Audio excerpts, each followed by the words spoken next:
Hey guys, my name is Lory Marsocci. I'll be teaching the course on Rendering Reimagined, 3 levels to visual success in Twinmotion. All right, brief overview. As technology advances, the demand for high-quality visualizations continues to grow. It's time to sharpen your skills and stand out in this competitive market. In this session, we'll explore 3 levels of visualization using Twinmotion, focusing on what today's clients really want. From simple white background renderings to immersive environments, environmental scenes that bring your designs to life. We'll also cover how to quickly produce animations when you're short on time. These practical skills will give you a strong start in creating impactful visuals, helping you streamline production without sacrificing aesthetic. I have a little fun meme. Yes, we can deliver it today. Disheveled Mona Lisa. All right, so a little about myself. So I've had 13 years in the industry. I started off doing demountable wall systems and still do some today. Very proficient with that. I have 3 years of experience with Twinmotion itself, and I helped build a successful visualization service within my organization. The picture on the top right is from the Unreal conference. So that's hosted by Epic Games, the creators of Twinmotion, where I took some courses, and it was just really helpful to work with people who work with Twinmotion in person instead of watching YouTube videos. It was great. I lived in Boston for 10 years and moved up to Portland, Maine just last year, and I love it up here.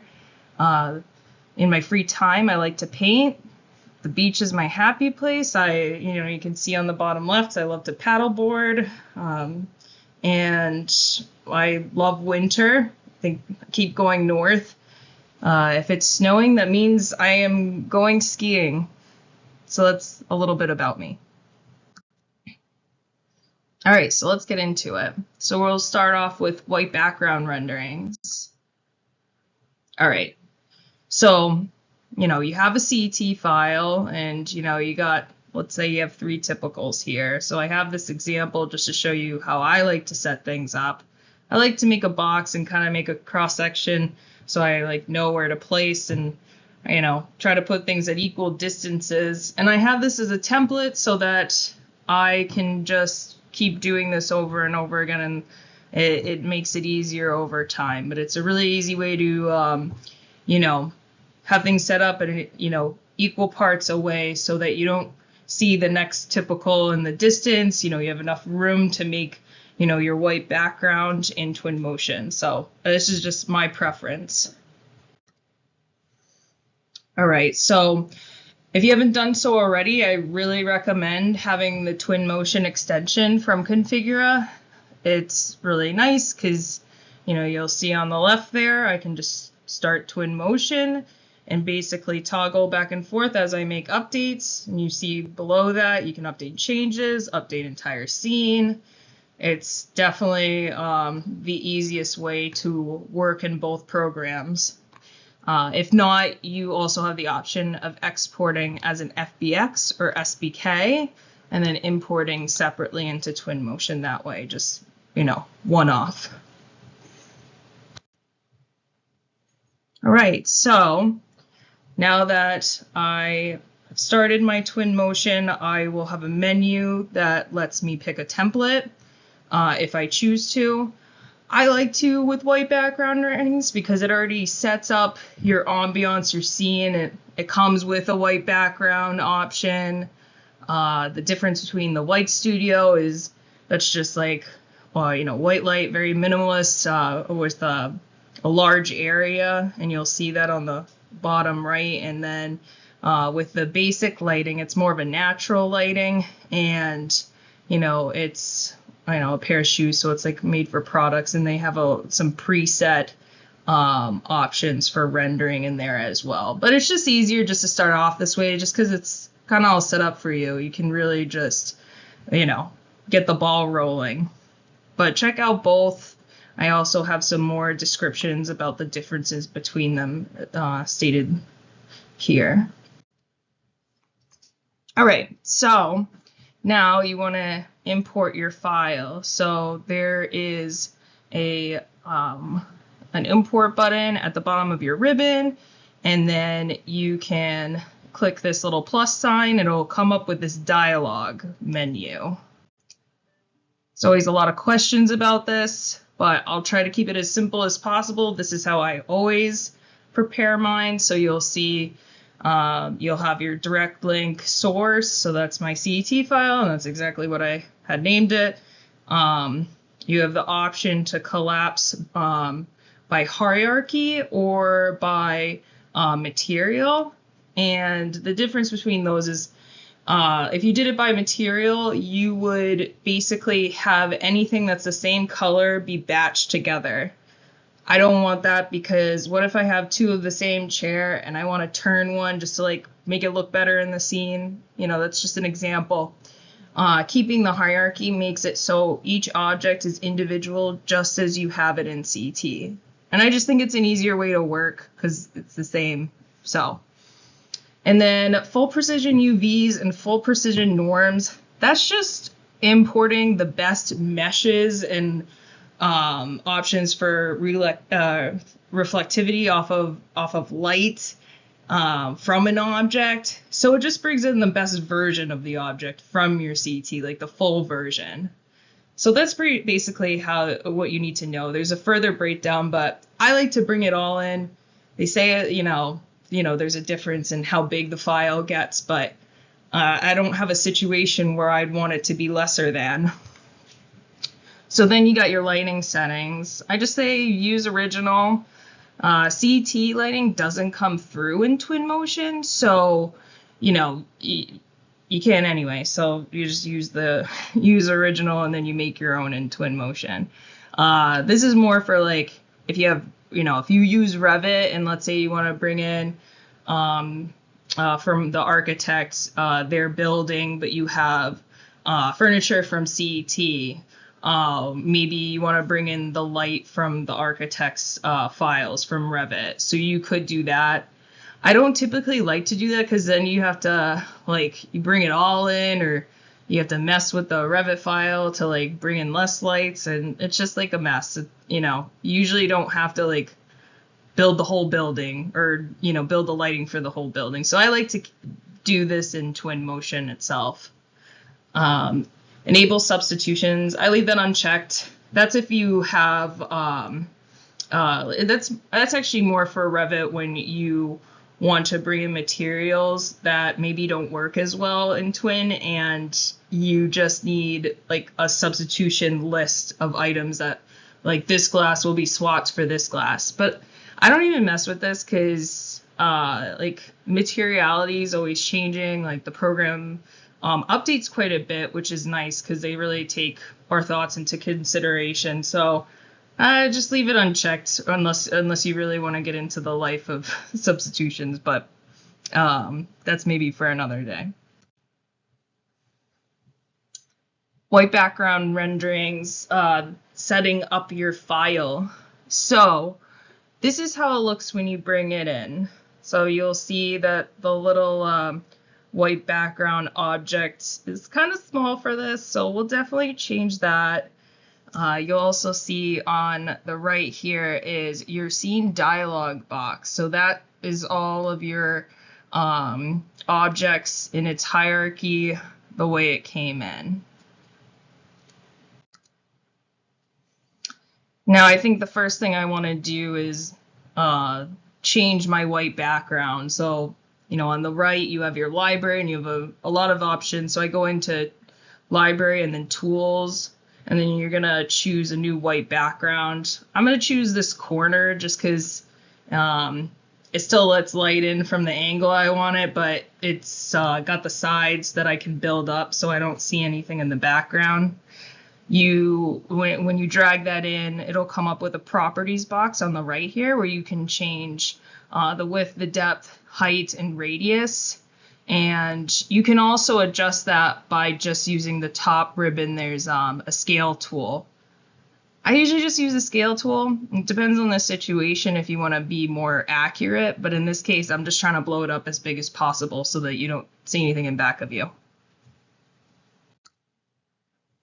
All right, so now we want to optimize, our settings so that we have the best image possible. It looks pretty good right now, but there's a few things I want to change, and I want to be specific about what those changes are because you can spend forever replacing every material to make it more realistic, but it would take a lot longer. And maybe you have 10 of these typicals. Like, you just kind of have to pick and choose what's the biggest issues, or like what, just to make it look as similar to the materials that you have on your plate. So the first thing I want to do is, the rug feels a little bit flat. It doesn't have any definition, so I definitely want to update that. It doesn't look as realistic as I'd like it to be.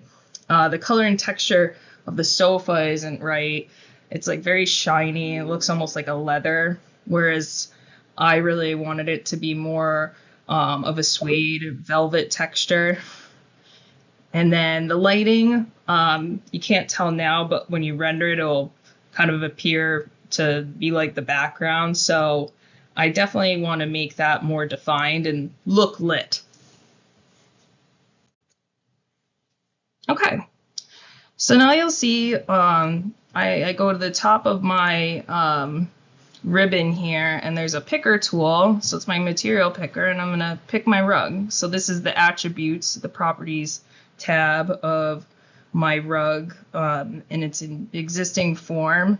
And there's a texture, so it already brings in my photo. You could import a photo or the photo of the object. Maybe you didn't have a good one that came in from CET or, whatever extension it is. So you might want to replace it, but this is the fastest way to do it. So you just copy that, and then we'll paste it in a new material later. So if you go to your library, materials and fabric, I like to choose a pre-existing material just because, we're short on time. There's, you can pick a million different fabrics from like an online database, but is this just fast? They have good ones in here and they look real. So, why not keep it simple for yourself? So I'm going to pick the long pile carpet because it's just a good neutral, and it has some good texture to it, and I think it looks the most realistic. So I'm going to choose that one and edit it. Okay. So now I have some options here. So the first thing I'm going to do is I'm going to paste my texture onto this new one.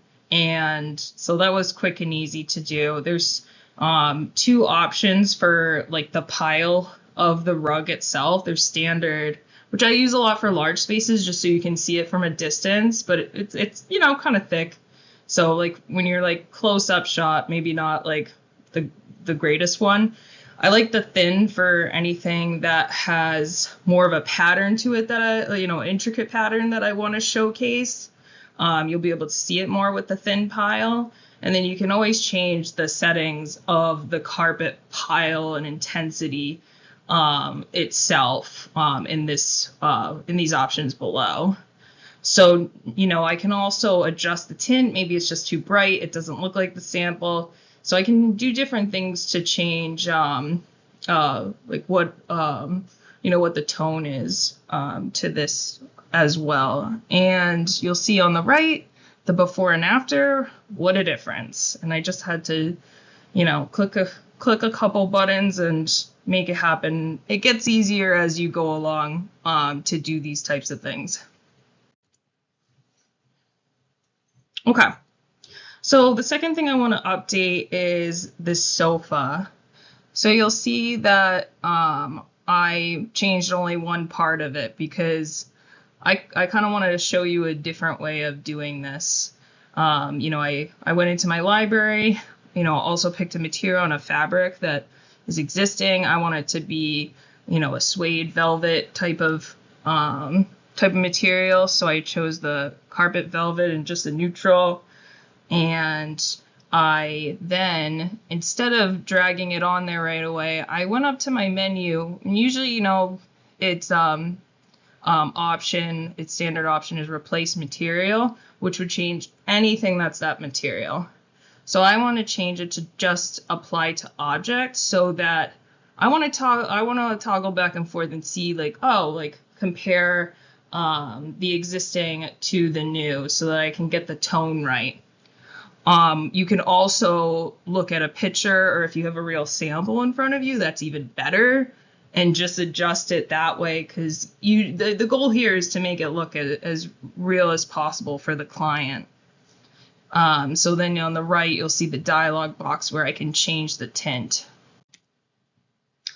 Now I opened up that tint box, and this is your color picker. So I just, you know, drag this around until I get the tone I want.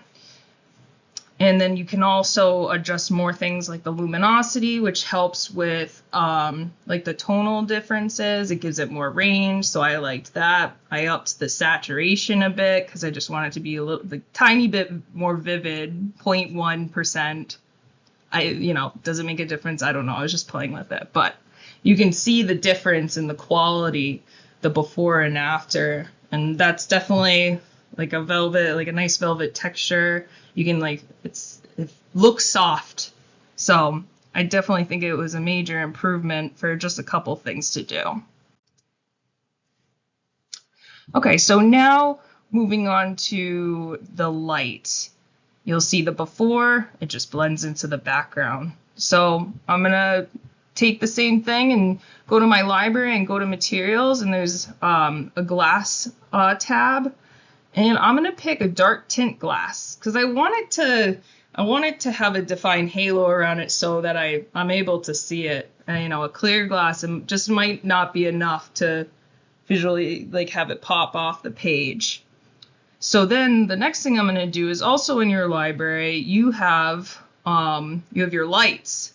So some of these are the list of lightings that I use here. The Omni light, which you probably know about from using CT. There's a spotlight. I think the most one I use is the area light, but for this specific one, I want to do the Omni because it's a round light, so it's just kind of the most natural choice.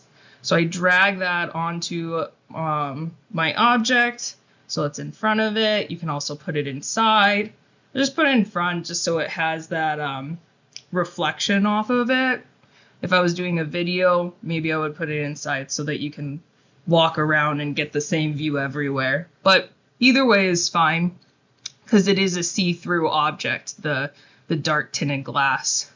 But I just wanted it to pop more. And on the Omni settings, you can see the intensity you can change. I put 100. Typically, you're either between 50 and 100 for your lights, depending on the scale of the light itself. So you can change the outtuition below. I have it at 5 feet, so that's how far the spread is. So the further the spread, the more intense you might want the light, but the light itself will stay mostly contained where the center point is. So you just want to play with that and see what the best sliding scale is for you. Now, I have my color set at more of a warm setting, 4500, just because it is a white background image. So I do want to give it some warmth. So I do set it a little bit lower than I typically would. I want to say I stay at the 5,000, 550 range. If you really want more of a stark white, you go to 6,050. I always add, or most of the time, 99% of the time, I add enable shadows, because then the light doesn't go through other objects. So it gives it a realistic reflectivity, like you see in the after shot, it's the light's bouncing off of the plant and also off of the sofa itself. So it looks very realistic.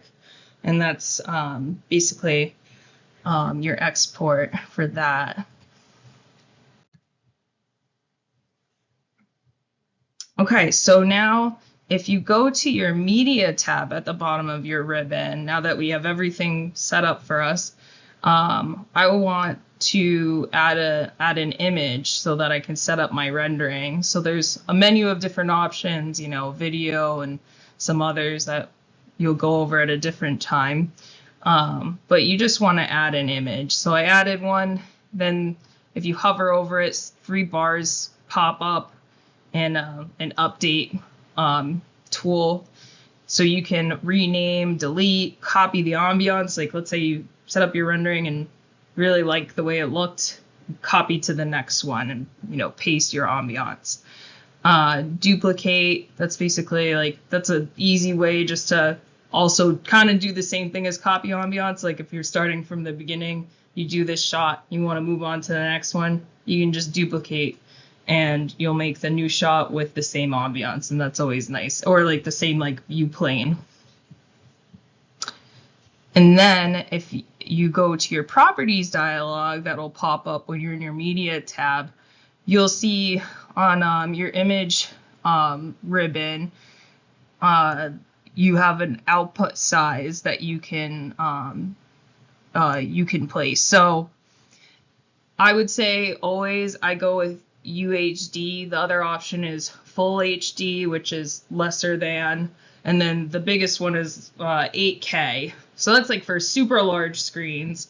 For this, like you're just doing a PowerPoint like we're doing here, UHD is perfect. The higher the setting value, the longer it's going to take.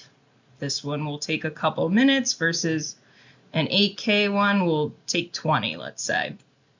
And then on your ribbon, you'll see on the rendering tab, you have, you can do real-time or path tracer options. The path tracer is going to be the most realistic export. And you want to just set that on high because you want the best one. If like you're just doing some tests, you know, put it on medium. I rarely do low.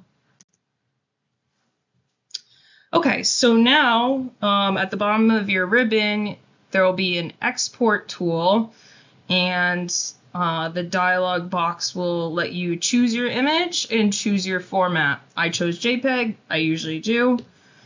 That's the most normal one for us, and this is what it looks like, the final thing. So I just changed, you know, 3 materials, you know, used an existing template. Didn't have to do too much, nothing too crazy to get this done. So it's definitely doable. And if you're doing, you know, 10 renderings, this is a very useful thought process to go through. All right, let's get more complicated with environmental renderings, but we'll try to make it simple. Okay, so setting up your CET, pretty much the same thing, just a couple extra things to think about. You obviously want something endearing, you know, and looks nice. I mean, this is probably on the high end of how many, you know, tchotchkes and lighting options you have. Maybe this is, you know, more on the higher end side. You definitely, the main things is you want a floor, you want a ceiling, and you want all the walls to be enclosed. You know, have your doors, have your windows, and then you're ready to export to Twinmotion. Okay, so when you import this time, you can just go with the scene that it comes with. You need to pick a template because we're gonna change that in the moment here. So how you do that is on your scene dialog, you'll see an ambiance setting, and it'll bring up this properties box. And, you know, under environment, you'll see HDRI scene and then backdrop. And then you'll see a preview of one of these HDRI options that you can choose from in your library, but this is the one that's just the standard.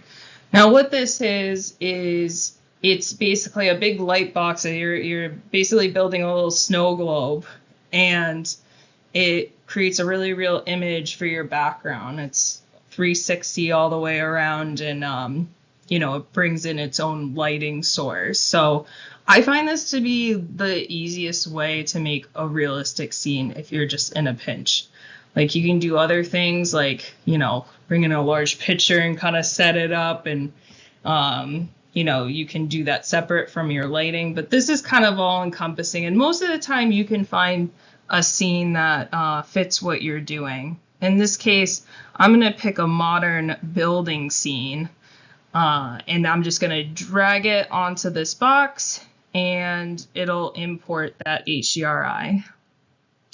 Now, what I do is I'm scrolling down on this menu, and it comes up with positioning. So basically what I did here is I just use this button to place it, let's say, in the center of my model. That's what I usually do. And then I size it so it expands larger than the model itself plus some. And I can adjust the size and the height offset, so how far it is off the ground, the projection offset, so that kind of like warps it to be more vertical or expansive. In this case, that's kind of funny to play with because I have buildings, so I want them to look like, you know, they're going straight up and down. So I like to be in inside of my model when I'm looking at this, because then I can see the outside, and if it looks real enough for me. One of the things you can do, which I prefer doing, because your HDRI scene comes with its own lighting source. So if you rotate that scene to, let's say you don't want those buildings, you want some other ones that are in the background, it'll move your light with it. So I want to uncheck that in my menu, match HDRI, because I want to uncheck that, because then I can manipulate it myself, because then I can actually bring the light inside the windows to make it look more realistic. And I can change it from rendering to rendering depending on where I am. All right, so when I'm setting up overall lighting, and I kind of quickly briefed on this before, I really like area lights. They're great overall lighting. Now, how I like to set it up is up here in the top corner of your viewing box, you have a little eye, and that's all your viewing tools. I like to go to my overhead view so that I can place my lighting above my model, so I can really see where the overlap is and how large I need my lighting boxes to be. So this is just the easiest way for me to do it, and then I'll just drop it down after to like the height I want it. So I pick my area light, and then I basically copy and paste them where I want.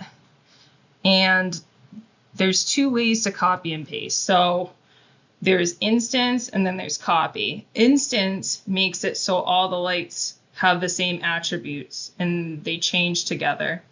If you do a copy, you're just making a copy of the light as it is right now, but you can change it independently from what you copied from.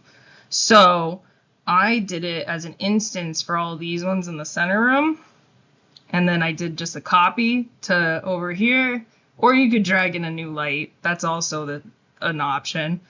And then I basically had these all be instances, so I can change these ones all together in the hallway, and they're a slightly different size. And then what I like to do is I like to put them all into I basically highlight all the lights, right click, and then put in a new container. So all my lights are together, and then it's all nice and bundled. And it just helps with organizing, especially if you have multiple areas happening at once.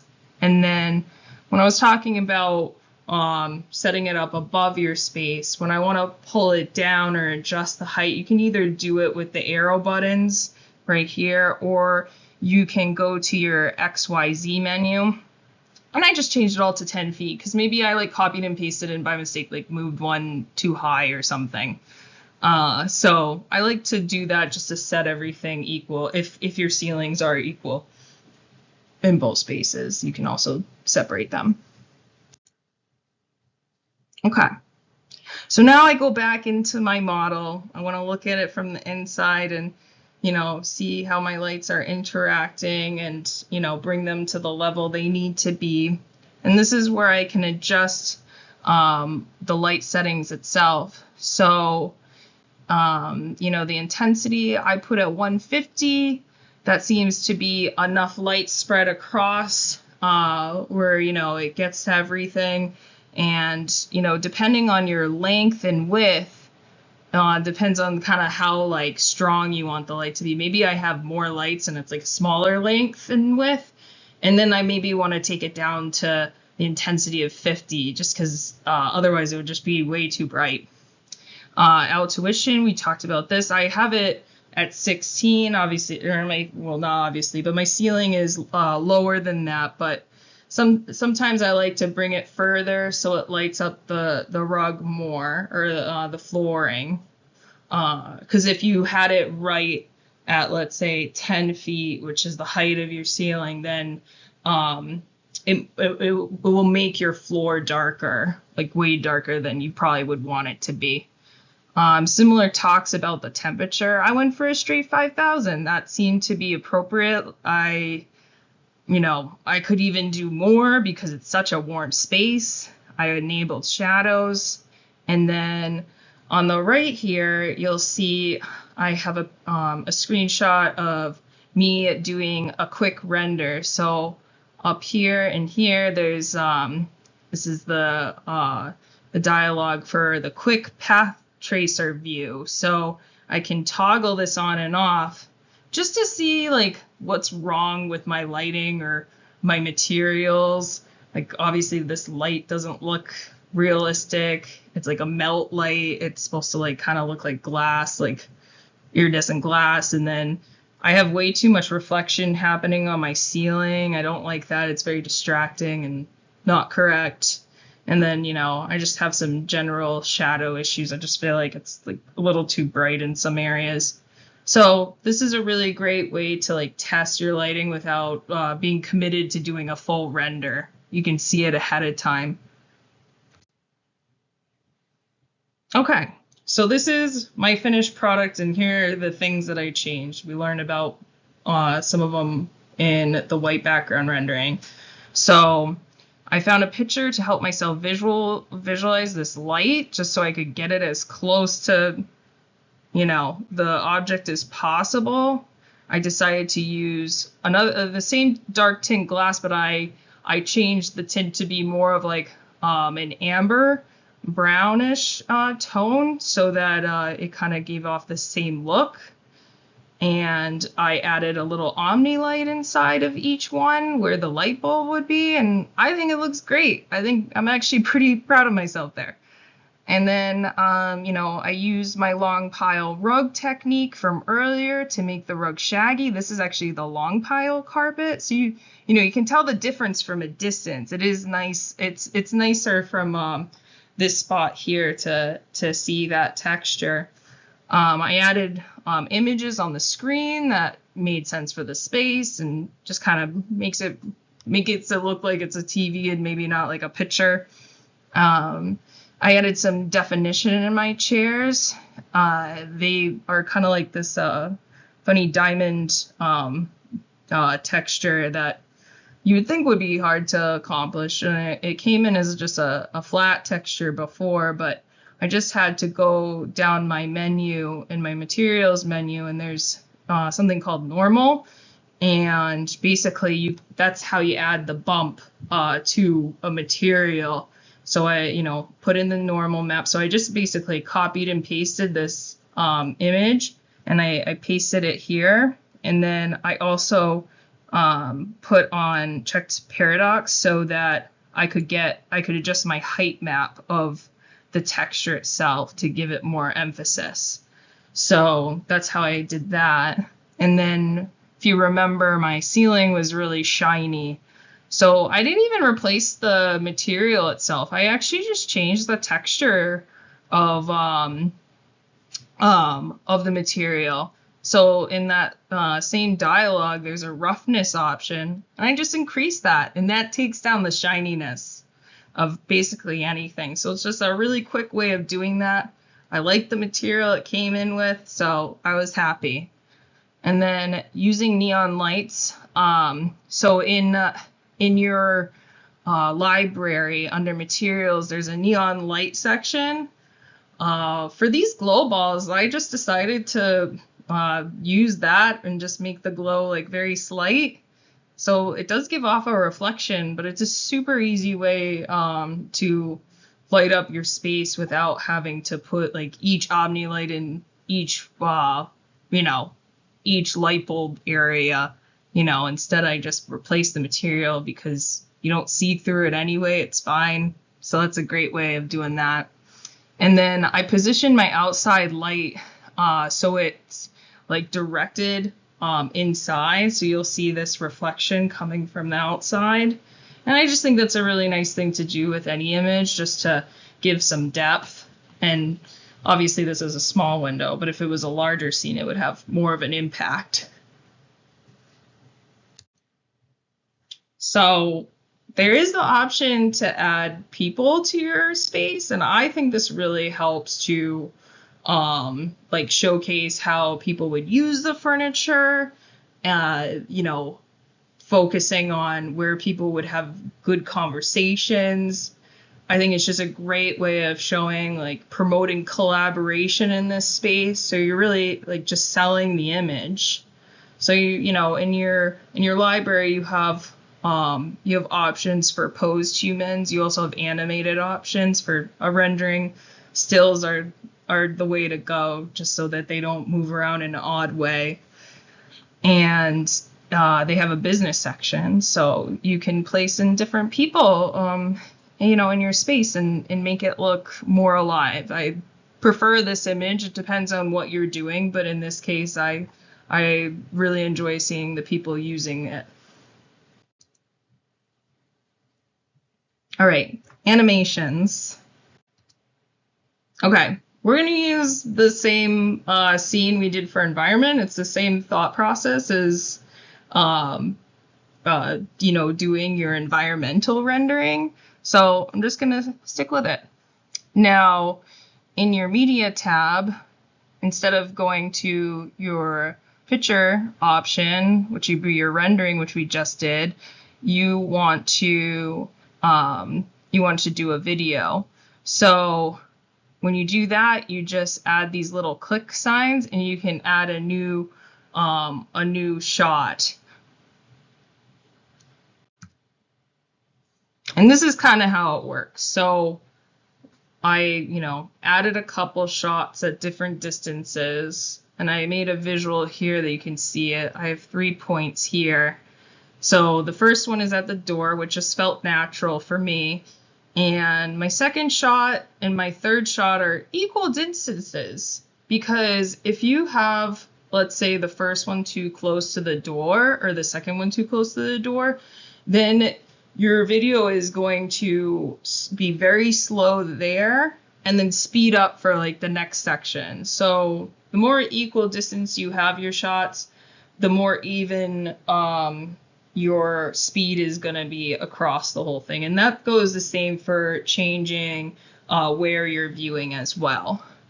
Now you'll see that there is an option. It comes in just always at 10 seconds, but you can update that. I think for this one, I'm going to do 20 just because it's a slightly longer one. Okay, so you'll see that I have the options to export my media, and the rendering option, I want to do this in real time instead of path tracer. And the reason for that is path tracer would take forever to render. Like, I so deeply wanted to figure out a way to do it efficiently so that you could have the highest quality of everything. But this other option has come a long way, and it's very similar. And even when I went to the conference recently for Unreal Engine, they said that they always use this option called Lumen, and that's under real time, under Lumen. And it also does something similar where, you know, it balances light in a similar way to make things look more realistic. And they have some quality settings here that you can adjust. I tend to stick with just what they have, like, for instance, you know, reflective ray lighting mode, you know, you can do full or optimized. I did full. So, you know, quality 1, balance of 2. So it's like the amount that it bounces off a light source. So you can adjust that as you go, but the settings that they have make it as quick as possible. And I find them to be just fine. And then the shadows, I choose accurate because I want it to be accurate. I don't really understand why you'd want it any other way. And then, you know, when you're exporting, I do the same thing that I do with the renderings. I want to choose the 4K UHD option. And if I was doing it for a large screen, I would go 8K. I never do 2K.